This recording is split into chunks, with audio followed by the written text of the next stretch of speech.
All right, people. It is time. For those of y'all who are coming in, welcome to Pittsburgh PodCon. Yeah. Like I said, we are streaming live. We are streaming live right now on Sorgatron Media. And for those who are watching us on Facebook Live, hey, if you want to come out to the show, we're located right here at Spirit Hall. That's right, at Spirit, 242 51st Street. In Lawrenceville, all right? So come on out, man. We're having a good time. We got tables everywhere. Hey, what's going on? Hey, what's up, man? NSEC. That's my dude, man. All right.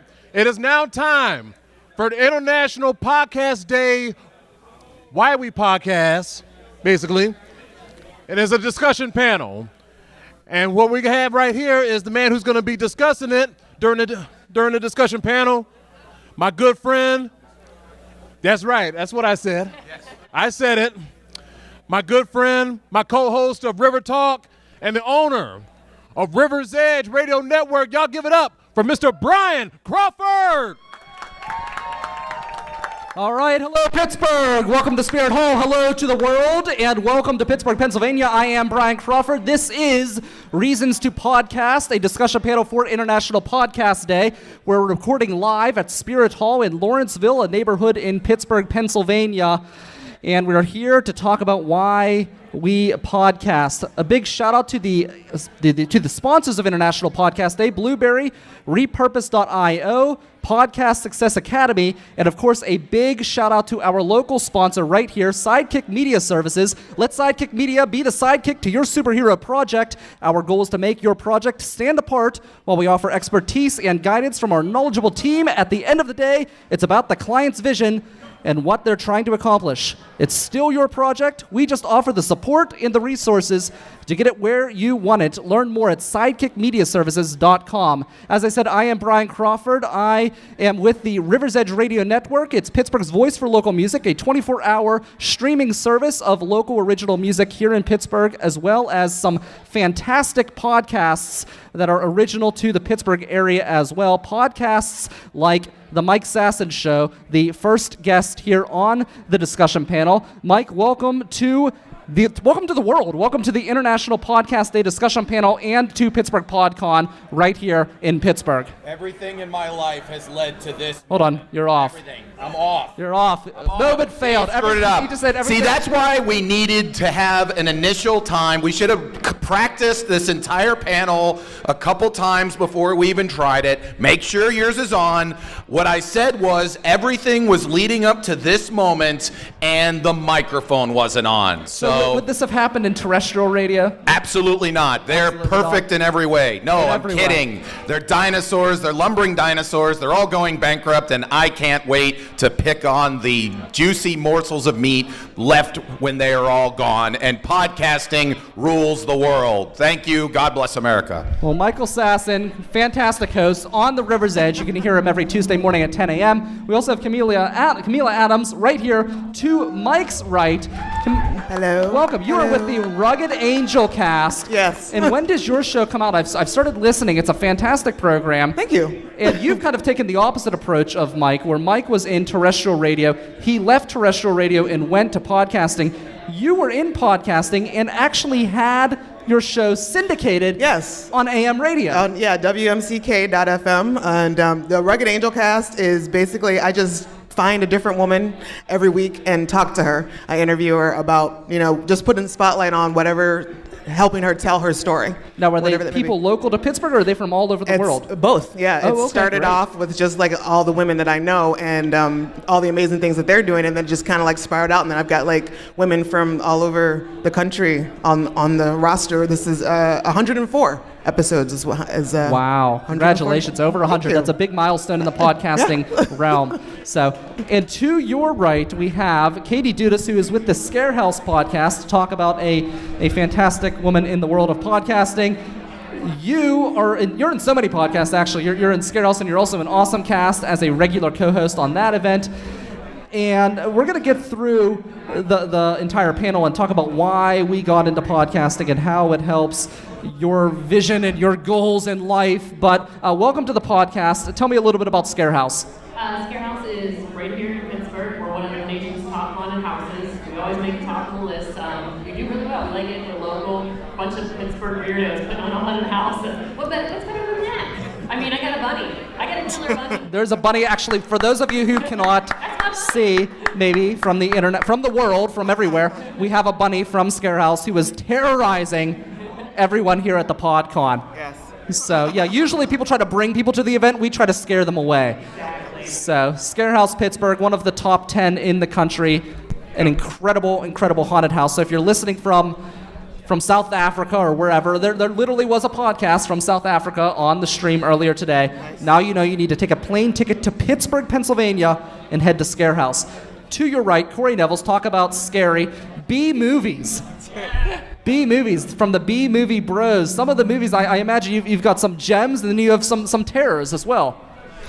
I mean, that's when you take a look at the definition of a B movie, it can be anything from just something that people find like crazy or outlandish to things that are cheap or fun. And so, I mean, any kind of movie that we think can fit our bill, we take a look at, we'll do a review of it. We interview independent filmmakers, and we'll invite them on for a thing we like to call B-movie chats. We like to describe it like a barroom chat, where we just pick a topic in the film industry and discuss it, and it goes from there to here and everywhere in between. Awesome. And to your right, we have Michael Sorg, the man who invented podcasting. I always say that. he technically didn't invent podcasting, but you've been around from like the beginning. You're a pioneer in the trade. How long have you been podcasting, Sorg? I started podcasting in January of 2006. We are nearing 13 years of talking about professional wrestling. Wow. I didn't even know what a podcast was until about 4 years ago, I think, and even then I was kind of fuzzy. And isn't it interesting, because I met you because of professional wrestling initially. We did, and that's a conversation we can have with the audience after this show. But you started an entire network. It started with a show, and it grew. It grew, yeah, and unfortunately I try and do a network of me doing about 5 or 6 or 7 or 10 shows, and now I recruit other people that do awesome stuff. Yeah. Well, we're going to go around the round again and talk about why we podcast.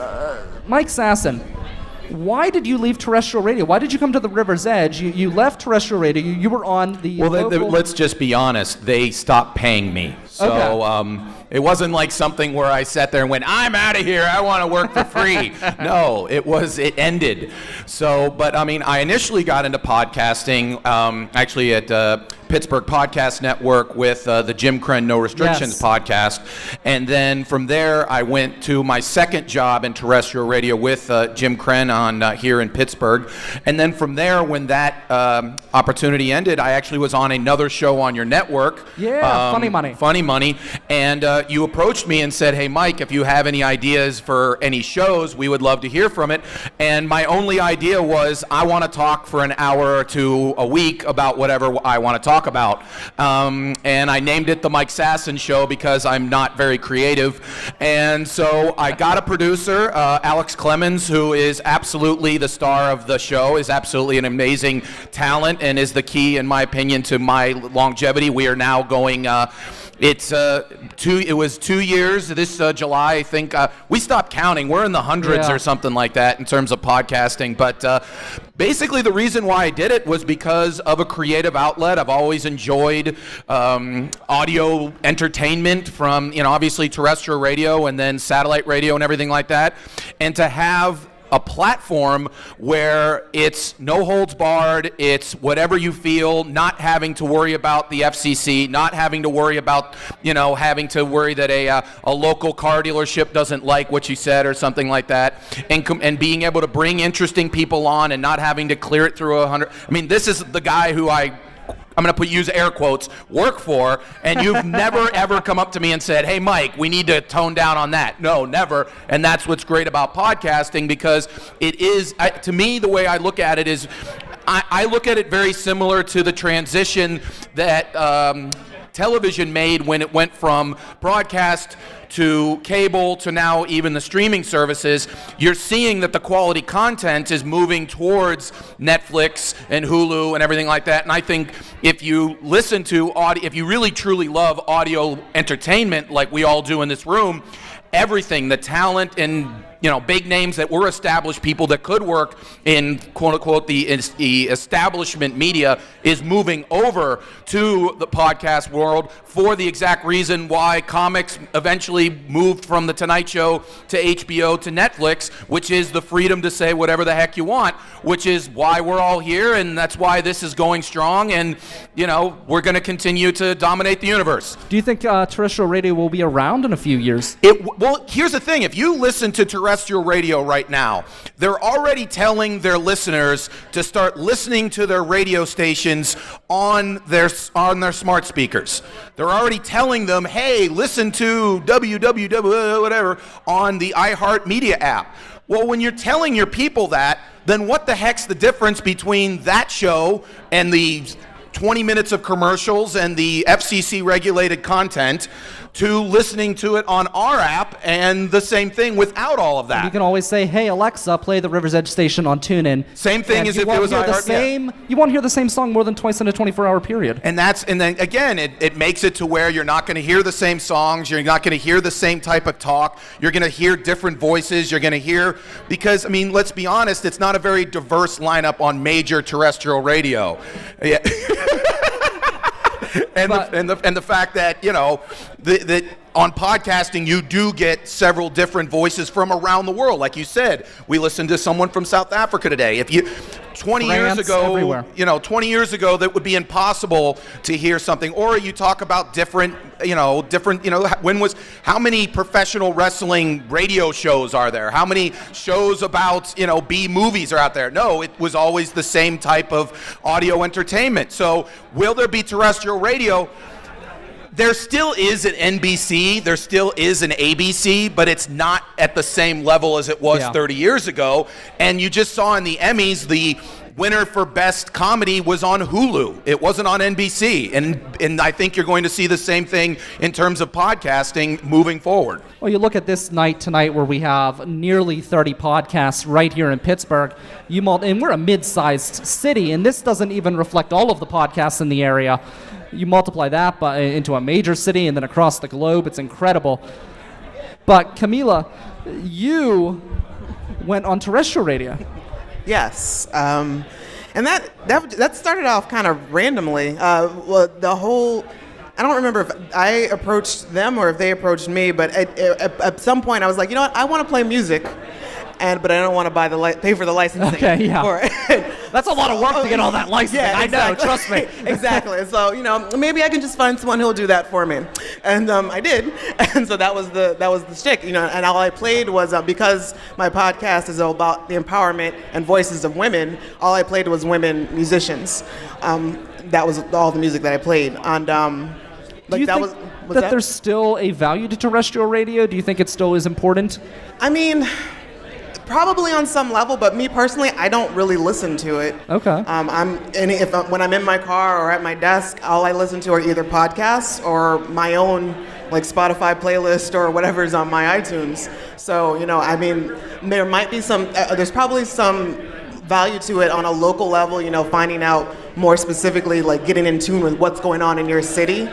But also I guess if you don't want to go out and search for what you're supposed to know about what's going on. Well, that's the thing about terrestrial radios. You can literally click the seek button and find something. Right. And I feel like apps like TuneIn are allowing that to happen online as well. Mm-hmm. A lot of the modern cars have TuneIn built right into the radio system. So I feel like online is starting to catch up in that regard. But you're right, it is easy right now to just turn on the radio and let it go. Exactly. So yeah, if that's how you want to roll. Yeah, it's about training.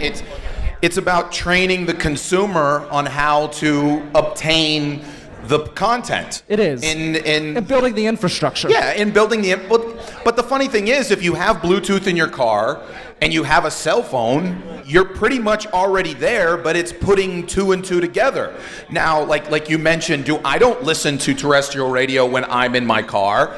I listen to the River's Edge. I listen to podcasting, or I put shuffle on my Google Play or my iTunes or something like that, and so I don't have to listen to 40 minutes of ads per hour. I just listen to the exact content, and it's, again, it goes back to the same kind of, comparison between, like, okay, at one point you got one NFL football game on a Sunday and they decided it for you, but then cable came out and you got multiple, and then satellite came out, you got all of them, and now you have a channel that just switches to the good parts. Yeah. And now as a consumer you learn that that's how you do it. If someone were to take that away, then people would freak. And it's the same thing. I think that right now people, they don't know what is out there, and I think that's changing. I mean, we've all seen the statistics that every year it's exponentially growing and everything like that. But for people that maybe just, again, they go in their car, they turn on the radio, they hit the same, call signal they've been doing for 30 years, it's kind of tough to sit there and say there is an alternative. But once you train them that how you get the alternative, there's no going back. I think it is going to change. We're all old at this table. Basically. All of us. We're all comparatively. Trust me, I know my parents are sitting in the audience and they're like, what the heck are you talking about? Podcast, we're ancient. We're old. Yes, You're we not are. old. But Whatever. But we are. Let me explain. This is the Mount Rushmore. Let me explain. We still will turn on the radio, we do the things, but the kids nowadays, they will not touch the radio. And I do this myself. They pull out the tablet, they pull out the phone, and they'll play internet radio or podcasting through their smart device rather than turn the dial. They've completely abandoned it. So They're not even watching television on television. Right. yeah, I don't even do that. I watch it on the tablet. Right. It's crazy. I brought my TV from my living room here for over there. I don't think I'm putting it back. Yeah, it's wild. It's become so accessible, and the quality in the screens on the new devices is so great too that you really don't need to sit there and watch TV at home. So I guess unless you get the 4K device. Do these do 4K? I don't even know. So my television is not capable of HDR and 4K, but my iPhone that's streaming this over there is. Wow. Yeah. That's wild. Sorg, you've seen everything. You've been there from the beginning.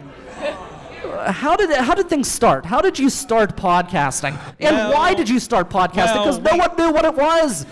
Well, I didn't know what it was. We had two sticks and a microphone, and we kind of just rubbed them together until we had a podcast. No, it was infinitely a lot harder. Like, we didn't have iPhones, we didn't have anything like that. I believe the goal was it's a podcast, it's an iPod, a thing with a hard drive that spins in your pocket. Somehow that sounds dangerous. But no, I came from streaming radio, which was also felt like it was a computer that was going to catch fire in my back room too, and it just seemed like the next step. I watched people like Leo Laporte to go from tech TV to this thing called podcasting, netcasting, and that whole debate we had 10 years ago about what to call it, and it just it seemed like the next step, right, to create something. I was already making websites about certain music groups that were doing community and everything, and I just found this opportunity to hey, we're having great conversations amongst our friends about things like pro wrestling, about technology that turned into the Awesome Cast. Let's record this. Maybe other people will like the thing we're talking about, and they did. And we just kind of grew it from there. How difficult was it to build an audience over a decade ago in podcasting? Because like I said, I'm obviously involved in the online media.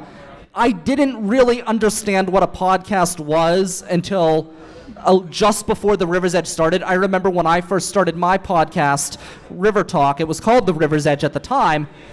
I didn't call it a podcast because I still didn't understand what a podcast was. I called it online radio. So there's this thing called MySpace.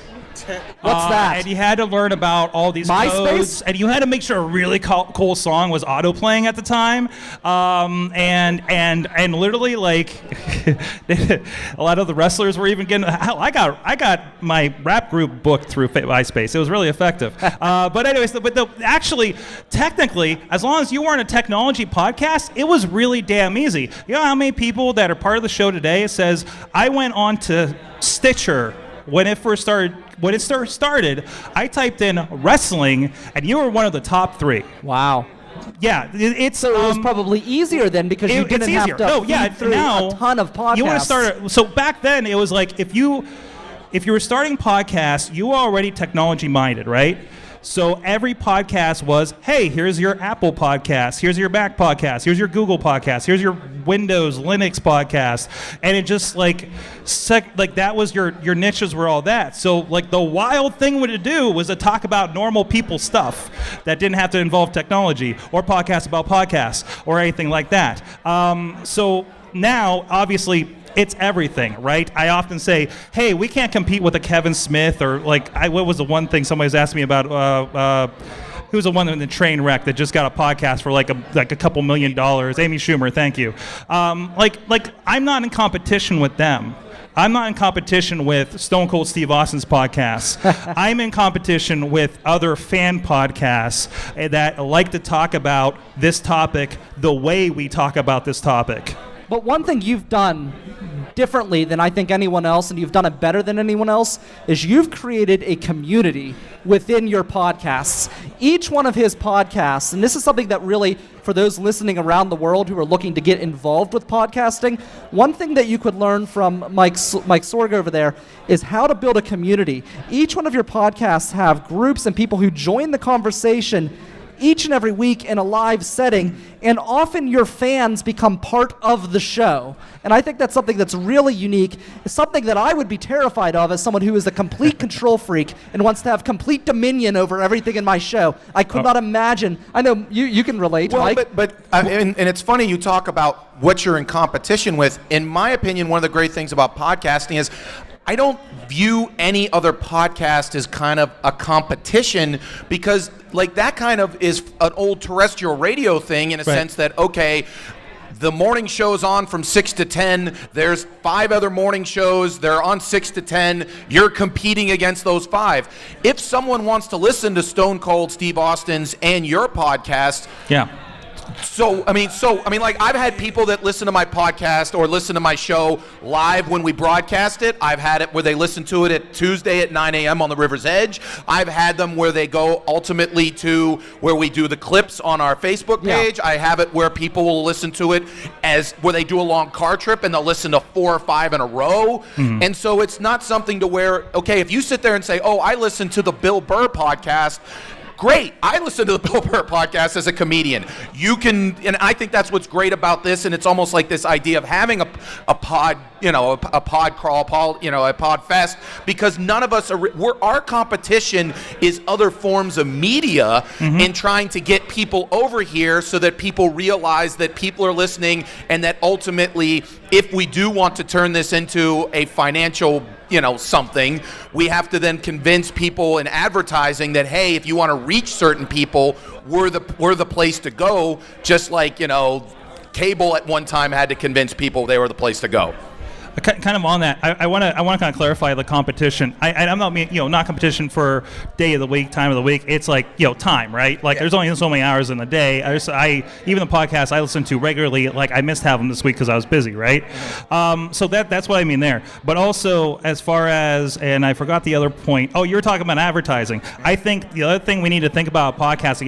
Anybody that comes to me and says, I'm going to start a podcast and we're going to get into advertising. It's like unless you have something already, like Scarehouse we work with, they have an audience. And I always tell Katie, I was like, you don't need to release necessarily every day because everybody's going to show up, right?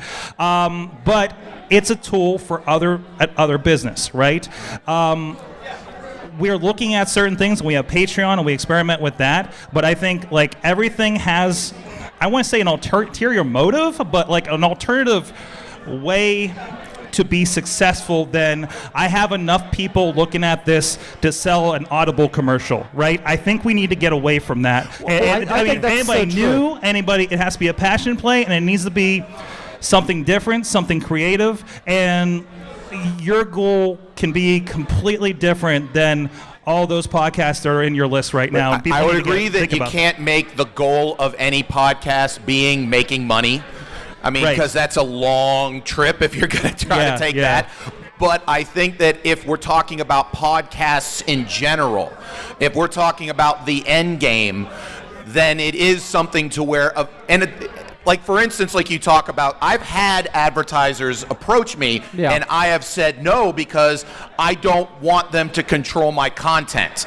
And ultimately my show, the end goal is to help people get it's one of those things of like, okay, do you listen to my podcast because I'm a stand-up comic? Do you listen to my podcast and they'll go see my show? Or do you go see my show when I perform live and then go listen to the podcast? It's kind of working hand in hand in terms of, quote unquote, I guess, building a brand, and also just something fun to do. But I do think that in terms of the financial end of it, it's where is this technology going to be 10 years from now, 20 years from now? And like you answered, will there be terrestrial radio? The one thing that terrestrial radio has over us is a sales force. And that's the difference, is they have people that have been trained to go into people's businesses and be able to explain why they should invest. Yeah, I think you need to be willing to look outside of the box, too. People, you talk about Audible. Well, every podcast in the United States, around the world, is looking for the Audible sponsorship, the Audible sales. You need to be able to think about outside of the box. For example, if I were to choke on a piece of ice here and die, I would ask you to haul my body, you can tell I'm in podcasting, to Hahn Funeral Home, the only family-owned funeral home in Millville, because they specialize in grain burials. That's where you need to go when you look at advertising. You've got local sponsors. You have to look outside of the box. You can't just look to the same old. Give me something perfect for podcasting. Something like our friends at Slice on Broadway that provide us with the perfect pepperoni pizza for Pittsburgh podcasters, and have for several years, from one location to 4, including PNC Park, home of the Pittsburgh Pirates. That's a lot of damn peas. That's right. They do a great job. I've had their pizza on AwesomeCast. So, speaking of AwesomeCast, your co-host, Katie Dudas, Scarehouse Pittsburgh, you are one of those people, and I was really interested to talk to you because you are part of a successful organization. You are part of a successful business. You're making your money on the audiences coming to the Scarehouse, and we talked about Sorg and how he has done such a fantastic job of building a community. I feel like what you guys are doing at Scarehouse, and the reason why you podcast, is to engage that community and keep them involved with Scarehouse all year round. Is that the objective? Am I right in thinking that? You would be surprised how many of your listeners are not local. Okay. Our listeners are not. They're across the country and across the world. It's wild when you look at the geographical statistics of Scarehouse. I was not expecting it when we first came to work with Summertime Media and Fireside, and I was shocked looking at the numbers, how many were not outside of Pittsburgh. And it's more about getting to learn more about the industry. We work with industry professionals and then find houses, but we go beyond that, and we're looking for the weird thing, the interesting thing. A lot of it is just putting our personalities out there and introducing ourselves in different ways to the world, and people are responding to that. It seems like us, and being able to put Pittsburgh out there too, and I think we've hired it locally that way. Just putting that kind of fun vibe out there, and people really like that. Yeah, so people connect to you, and then but people from outside of the area who start listening, and they love to learn about these people involved in the field and how they do what they do. Do you think it brings them to Pittsburgh? Do you think at the end of the day they may take that plane trip to Pittsburgh to check out Scarehouse because you've built that community? We've had that happen. It's really wild when someone goes, I'll start talking, they're like, oh, you're Dutters, and I'm like, what? I just don't. It's very wild to me for them to come to town, because they will visit Scarehouse. We have people that travel from across the country to visit our haunted house, and they'll say, we found out about you through your podcast, which is one of the coolest things ever, because you're just not expecting that. Because you're like, oh, I saw you on Facebook, or I saw you here on social media, but to hear the podcast and know our voices is really a neat thing. It is cool. I've run into people who've watched my show and come out to different events, and it's really cool to meet different people who have seen you. I remember I was at the Carnegie Museum, actually, speaking of Snack, who was one of the shows. You can follow them around the world from the Carnegie Science Center. They led today's PodCon. I was listening to their program, and I learned about it through the Carnegie Museum system. When I was at the Carnegie Museums, somebody ran into me. They said, oh, you. I said, I know you from somewhere. And it was the Pod Party. They heard about the Pod Party, came down, remembered me, ran into them in public. It's crazy how things can grow in this podcasting community, and you can get your own little fandoms.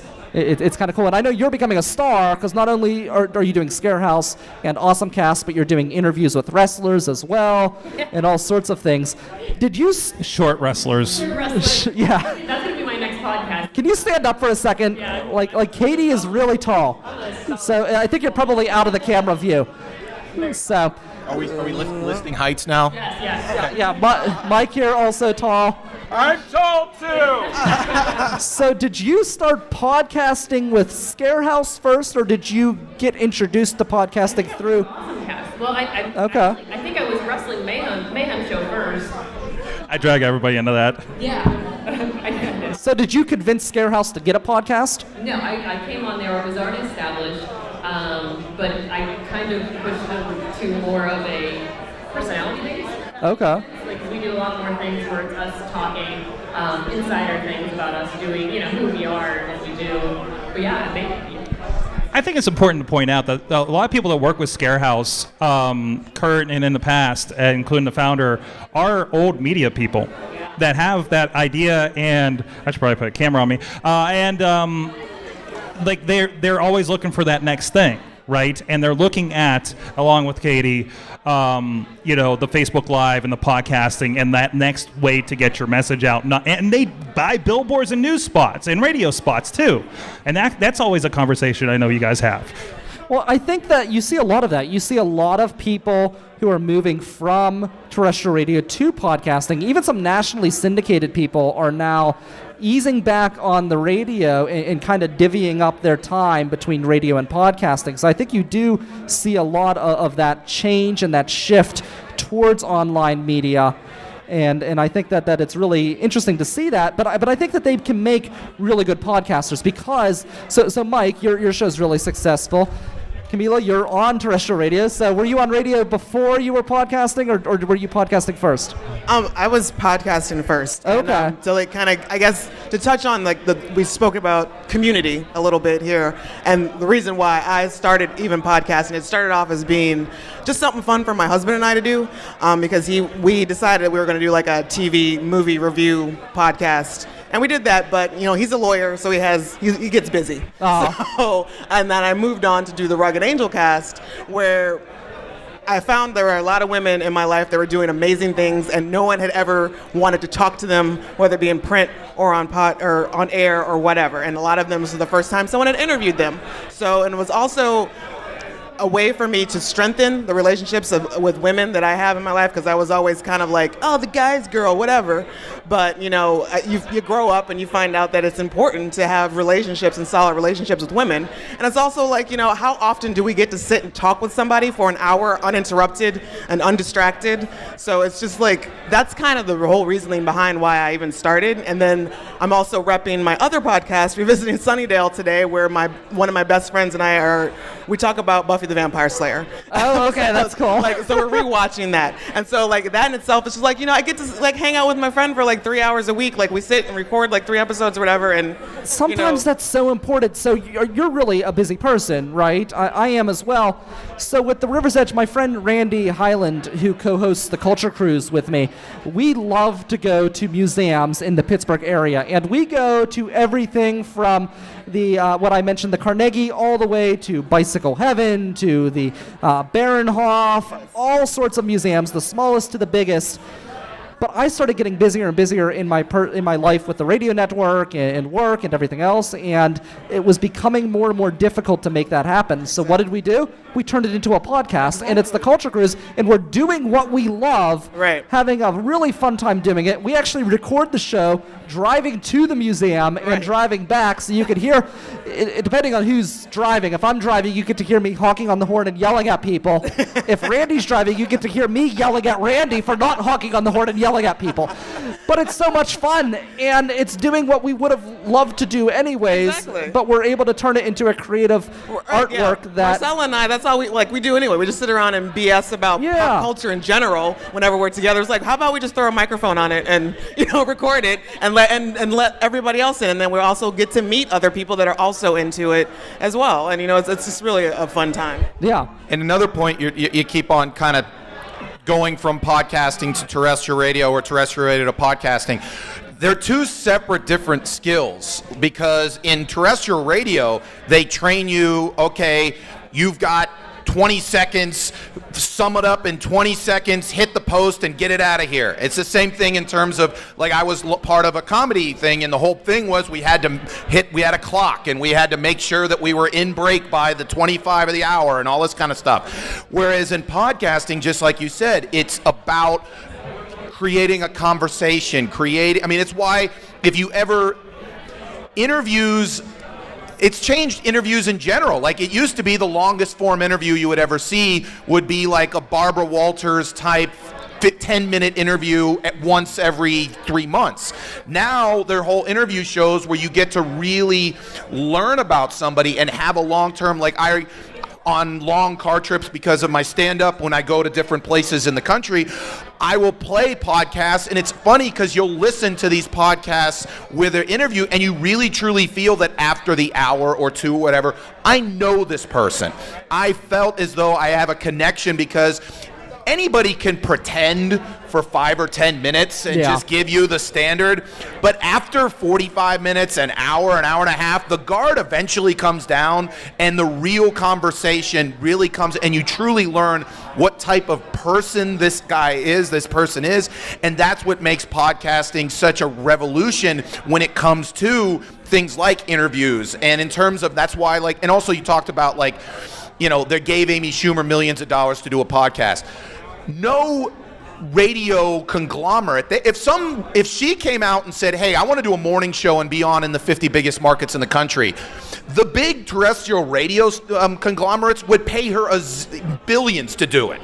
But she wouldn't want to do that because, now your time is now, you're on at 6 a.m. and this is everything like that, so freedom happens. And then also on top of that, content, you can't break FCC. Also, the simple fact, like you're talking about different types of people, well, who owns the major media? They're going to sit there and be like, oh, I don't know if we can have her on. I don't know if we can have that person on. I don't know. Well, you realize that we're trying to get to this demographic, and you're just like, you're ignoring an entire demographic that needs to be talked to. But again, if it's the same 5 people that have had all the media for the last 100 years controlling it, that's why you always hear in the terrestrial radio world them talking about podcasting almost like, oh, well, anybody can set up and do that. Yeah, anybody can set up and do it, but the problem is, to get an audience, you still have to be good. You still have to be somebody that can engage an audience and everything like that. And that's one thing that B-Movie Bros have done really, really well, and I'm really excited to see how you guys have grown. We've got Corey Nevels here. Just to summarize things, I'm Brian Crawford. This is Reasons to Podcast for International Podcast Day. Mike, Camila, Katie, Corey, and Mike down there at the end. 2 mics. So Corey, B-Movie Bros, this started off as a hobby. We're talking about doing things for fun. You love B-movies. Your co-host Paul Toronto, he loves B-movies as well. You guys decided to start a podcast, and it's really, really cool because you've gone beyond the Pittsburgh area, and really, even though you're based here in Pittsburgh, if I'm understanding things correctly, most of your audience is actually overseas. Well, actually, we just took a look at the statistics on our SoundCloud, because that's how we put everything out there. And we've been doing this for 3 years but if now. You're smart, you'd use Blueberry. Go ahead. Which camera's on? Go ahead. Oh, okay. So we were... So we just took a look at our statistics, because we've been doing this for 3 years now. We found out we've had 30,000 listens in the last 3 years. And wow, give them a round of applause. The majority of our listeners are actually in San Francisco, with 16,000 of those listens. The Pittsburgh area, though, we've only had 261 listens over the last 3 years. Wow. Yeah, we've attended horror conventions here, done our business cards, had tables, advertised here in Pittsburgh, and for some reason it just hasn't caught on here. But we looked at our countries list, and we've been listened to in at least 50 different countries, with the lowest listens on the top 50 list being, I think it's like Israel with like 12 listens. The top is the U.S. with like 23,000, and then the UK with like 15 or 1,600. Wow. And it was funny because when we first started, we had a lot of interviews with filmmakers from the UK, and they thought that we were based somewhere in the UK. They were like, oh yeah, we met you guys somewhere, and we're like, no, you didn't. Like, I've never been to the Europe. UK, yeah. But yeah, it was really funny, and even now, like a lot of our interviews are overseas, are from the UK, but a majority of our listeners come from the West Coast. And I think that if you talk about podcasting, which makes it amazing, is if you had just focused on, your backyard, Western Pennsylvania, maybe, again, sometimes you just don't click in a community. But because it's on the internet and it's worldwide and it can be listened to across, you found the audience, but it wasn't a typical audience that you think a B movie show based in Western Pennsylvania would get. And that's one of the great things about doing like you talk about why do a podcast. It's like, okay, maybe you have an interest that maybe your neighbors aren't necessarily interested in. Maybe you live in Pittsburgh and you're a huge fan of English Premier League soccer. Well, guess what? Maybe you want to reach out to people that like English Premier League soccer, so you find people around the world that are interested in it, as opposed to being in Pittsburgh where, again, that's not. Or maybe someone in the UK is a huge fan of the Pittsburgh Steelers, whatever. It's the same kind of thing, and that's what's incredible about podcasting. You're nodding in agreement, everything like that. And it's crazy too, because we learned a lot culturally with like the movie scene over there as opposed to over here. We're over here, we have a lot of movies that are marketed as horror movies, or like the trailers will be shown as horror movies, but they're really not. They're dramas or they're rom-coms that somehow try and like put that facade on. Whereas over there, they have the opposite effect, where it's still like culturally not the norm and not accepted for people to like and be into horror. So in a lot of these areas, people will go to the podcast, they will go to lower budget stuff because it's not out there in mainstream like has become more prevalent here in the last few years. So it's really cool. You've gotten some really prominent guests in your scene. Are people real appreciative of the fact that you exist and you're highlighting their films? Because I know in the B-movie world, they're not getting the same attention as a Hollywood or even a Bollywood film, since we're speaking to an international audience, would get. So that really depends on the filmmaker, the person that's involved in the film. Because we've had a lot of people that have been just excited. We've been their first interviewers. We're getting them out there. And we've had people who've emailed us and been like, hey, I'll do an interview for you guys if you pay us like $20 or $100. And we're like, no, we're not making any money doing this. But yeah, some people are super appreciative of it. They love it. They're like, thank you for shedding light on the B-movie scene. And there are other people that are just out there like, oh, I can get more money if I, do this.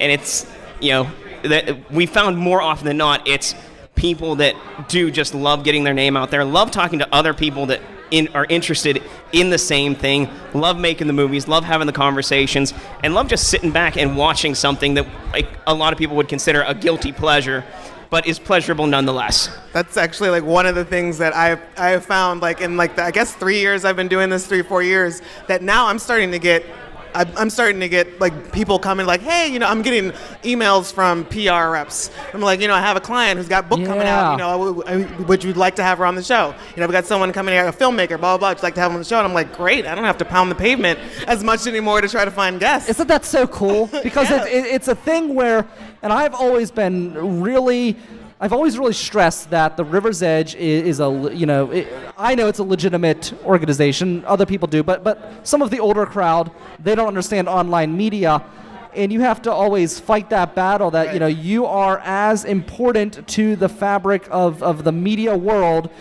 as old man radio. Right.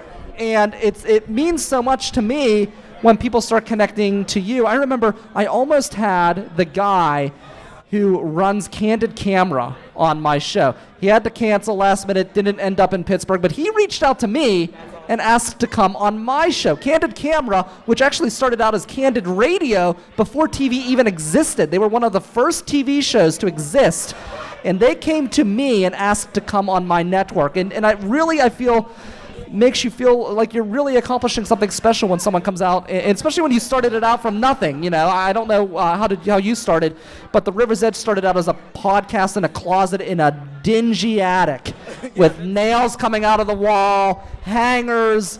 It's basically still where I am, but I'm just But I've upgraded my microphones a couple times and my mixer. I've gotten a little more tuned to my audio editing. But yeah, it's basically it. I started off as like how cheap can I get away with doing this? Yeah. Like the first year was like $50. All right, boom, let's do it. And now it's just like I've invested a little bit more, but again, it's like I'm not looking for like a big financial return from this. I'm more interested in like the people that I'm meeting along the way. Mm-hmm.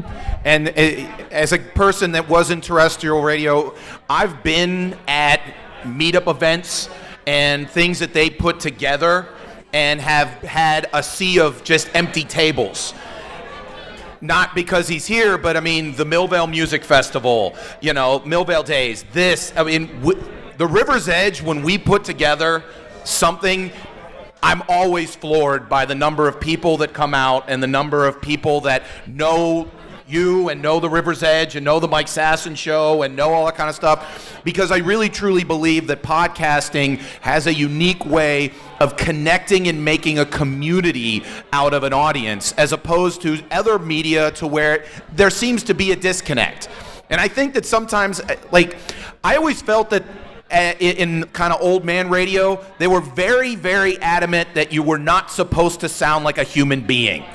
You're supposed to, hi, this is Tommy Tomorrow, with blah, blah, blah, blah, blah. And again, that is supposed to make it seem like that you could, be something better than you are, and you're supposed to make up a name, and you're supposed to sound perfect, and if you stumble once, people go, people have to go to the program director's office and listen to it again and all that kind of stuff. But the thing about podcasting, because you hear us warts and all, it is something to where you go I know this person.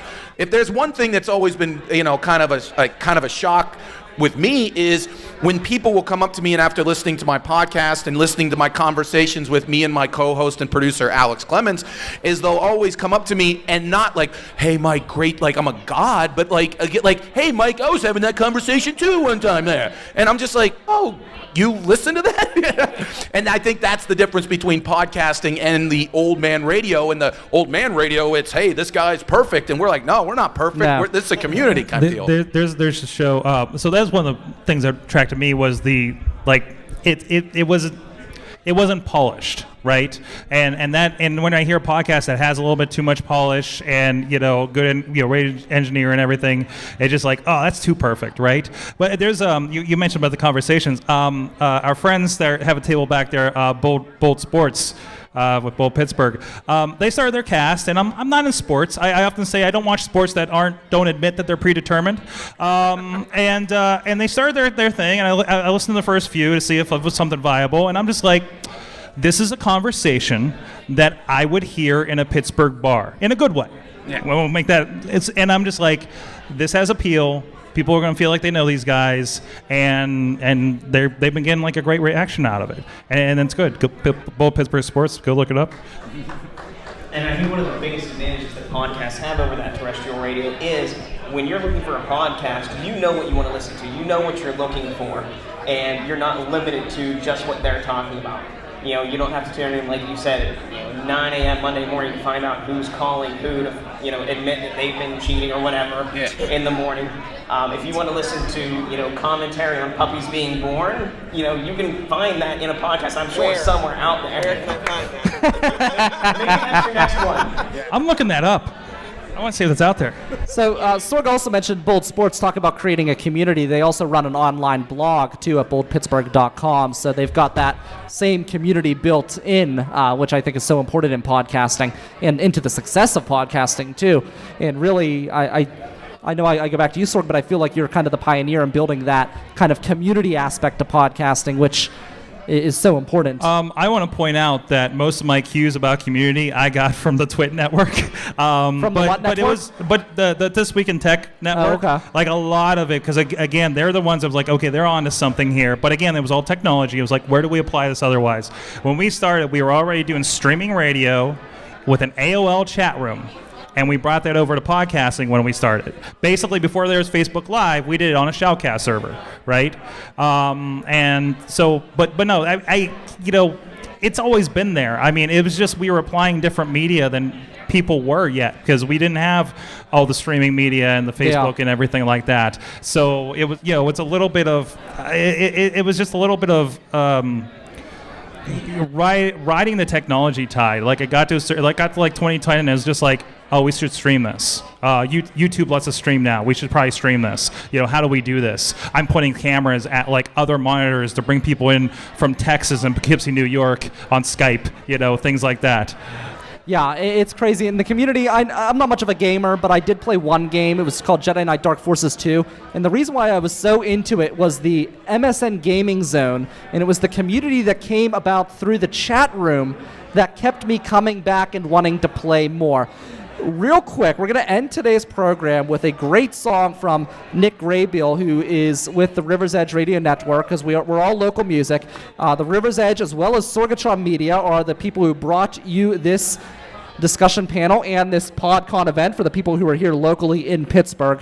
But real quick, in 30 seconds or less, we're going to go down the discussion panel. What does podcasting mean to you, and why do you think you're going to continue in the coming years? It means to me freedom and the ability to connect with people that are interested in the same thing that I'm interested in, and building an audience and building a brand basically focused on comedy and my comic talent. And plug your show, too. And what? Plug your show as well. My show is The Mike Sasson Show. You can listen to it on the River's Edge Tuesday at 9 a.m., or you can listen to us on Google Play, iTunes, or SoundCloud, or you can listen to us on the TuneIn Radio app. Again, that's Mike Sasson, The Mike Sasson Show. Thank you. God bless America. Mila. Let's see. Podcasting means to me community and a chance for me to geek out with my friends about just about whatever it is we're into. And you can find me, the Rugged Angel Cast, also Revisiting Sunnydale, and Down to Watch. They can all be found on Libsyn, iTunes, Player FM, iHeartRadio, and Podbean. And Rugged Angel is one word, or you could just go to ruggedangel.com and it'll take you to where you're going to need to go. So basically, you can accidentally run into You can basically Rugged just Angel. trip. It's just you're just like roaming around on the internet and you'll trip over. I thought we were one of my everywhere. podcasts. That's always one thing that upsets is someone say, hey, how do I listen to your show? How do you not listen to our shows? We're on every available media on the planet Earth. You legitimately, you open up your phone, trust me, you'll find us. Yes, it's there. Katie. What podcasting means to me is the ability to tell stories. I think it would otherwise be lost, to be able to communicate fun things and, just kind of connect with other people. I'm Scarehouse Podcast. Find us at scarehouse.com on Sorgatron Media. Family of Podcasting and Awesome Cast. I'm also over there, also in the Sorgatron family of podcasting. To me, podcasting it's a release, it's an escape, and it's about friendship. Paul and I both have jobs which a lot of people would call high stress, and it's our way to get away from that. It's our way to release that tension, that frustration from throughout the days, and it's an escape. It's a way for us to get together and keep that friendship strong and talk about what we love. And you can find us at bmoviebros.com, all one word. We're on Facebook, /bmoviebros. We're on SoundCloud, iTunes. I think that's it. We have a Twitter account at bmoviebros, or Paul himself has at bmoviepaul. And I just have to say, we review movies to the best of our abilities. Sometimes we get off topic, but randomness is a gift. Podcasting is everything to me because I wouldn't be doing the majority of things I am today. Podcast has opened doors for me, has led to me working for myself, has helped me get through depression, has helped me, thanks to podcasting, I have seen half the country in the last few years. Wow. And I go to those towns and find people that listen to our shows and get to go have lunch with them. That's so cool. When I can go to LA and have lunch with Alex Carr's out there, Alex Carr's Media and Design, by the way, go check him out. That is a cool feeling, right? And those are all because of the podcast, the Mayhem Show, the PodCamp Pittsburghs. For 11 years we did that. That is amazing, and it's really cool that I didn't imagine in 2006 that I'd be sitting in a room with all these people talking about podcasting still, and a nice a room that had a wrestling ring in it right there last night. So that, just to bring it full circle. So. Very cool. Yeah, I similarly understand where you're coming from, Sorg. I am moderately good at a lot of different things, but not good enough to be successful at any of them. I'm a good writer, but I don't have the attention span to write a book. You gotta work on your self-image. I'm interested in politics, but I can't stand the culture that surrounds politics and the backstabbing and everything that's involved with that. I don't know, I'm good at planning events, but basically everything that I'm kind of good at can come together in one form, and that is online radio and podcasting. And every little thing that I find value in my life, I can bring to one place and make it work and really be who I truly am, and just put it all out there. I can write, I can have fun, I can be creative in a way that works for me. That's way more than 30 seconds. That is. And because of that, I got to roll right to Nick Rabiel. Mike, Camila, Katie, Corey, Mike, Sorg, there at the end. I'm Brian Crawford. This has been Reasons the Podcast for International Podcast Day, right here at Spirit Lounge in Pittsburgh, Pennsylvania. Got Nick Rabiel wrapping things up for us right now, right here on stage.